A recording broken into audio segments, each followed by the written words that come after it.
What's good, y'all? So, check this out. So, I hope this helps somebody. But got a little story for y'all. Now, see, me myself, I got a bad temper. That's one of my weaknesses. Is my bad temper. Yesterday, a teacher lied on my son, and I work at the school, and a teacher lied on my son, and she was so confident that I was the type of parent that would not check up, or, because they got a lot of parents that don't care. And I'm gonna be real about it, especially a lot of black parents. And so this teacher assumed, she's actually an administrator. She assumed I probably wasn't gonna check on anything she said. She was like, yeah, this teacher told me. Oh, no. She was like, this happened, your son was being disrespectful, and this teacher was a witness to it. So I'm just assuming that this teacher would not lie on my son. So I went off on my son. I got so angry, I got to cursing and everything else. Went up to the school, talked to the other teacher, found out this administrator was lying. And so my son told me she lied about a lot of stuff. So now there's a situation where, they got to check cameras and all this other stuff. But the point was, I lost my temper. Even, somebody lied to me. They tricked me. Well, Satan tricked me. And I lost my temper over something I should not have. Now, I don't know if I said this earlier, but I work at the school with my son. And so today, I needed some other teachers to do some other things, because I have a daughter who has a heart condition, and she also has social anxiety. And so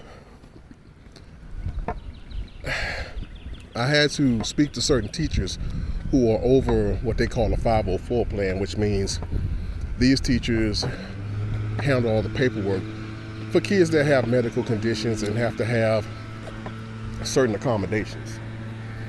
And so today, there are only 2 teachers at the school who do this. I went to one, and she happens to be a lady who, every time I see her, I speak to her. Because I'm a firm believer in what Jesus said.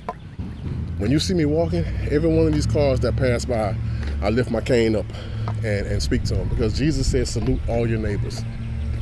So I speak to people. And a lot of times people don't speak back, and that's fine.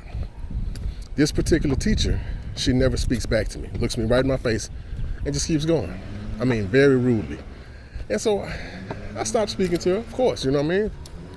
So this teacher was the teacher who I had to meet up with today. And when I saw her, I'm like, oh gosh. But I approached her, walked. I'm standing about 2 feet in front of the woman. I said hello. She looked me right in my face and didn't say anything back. So I said something like, are you the 504 teacher? And she was like, yeah, but I'm also a regular teacher, pointing to her classroom. And she walks in her classroom, just walks off and leaves me standing there. So I'm like, okay, clearly she's expressing to me that she's busy or something, but I didn't know what to do. So I turned around and walked away. And as I'm walking, I turn back, I see her come back to the door, waving her hands like, what are you doing? I said, ma'am, is it a bad time? It's always a bad time. So I walked up to her. I said, look, lady. Every time I see you, you got an attitude. If you don't want to deal with me, just tell me you don't want to deal with me, and I'll go talk to somebody else. Now, I said this with an attitude. I said it loud. I was angry. And she was like, well, why? Well, oh, that's how you're going to do it? Yes, that's how I'm going to do it. I lost my temper. So then I talked to the administration about it. They set me up with the other guy. Nah, man, I got too many already. I can't do this. And I was like, all right, fine. So my intention was to go to the school board, the district, and, put in my complaints or whatever. But the point is that I lost my temper. Again, with that guy.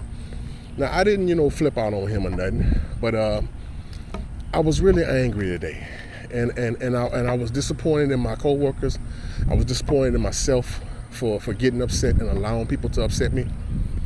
But I realized today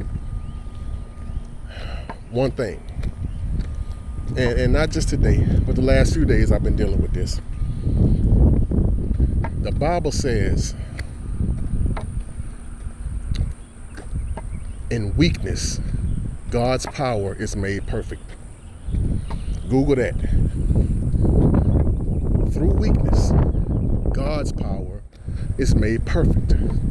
So whatever power that we have in us from God, it is perfected in our weaknesses. That's how it's honed. That's how the iron is sharp as iron, in our weakness. That's when we get stronger. So as down as I've been feeling, as disappointed, as upset as I've been feeling the last few days, I keep hearing it in my head.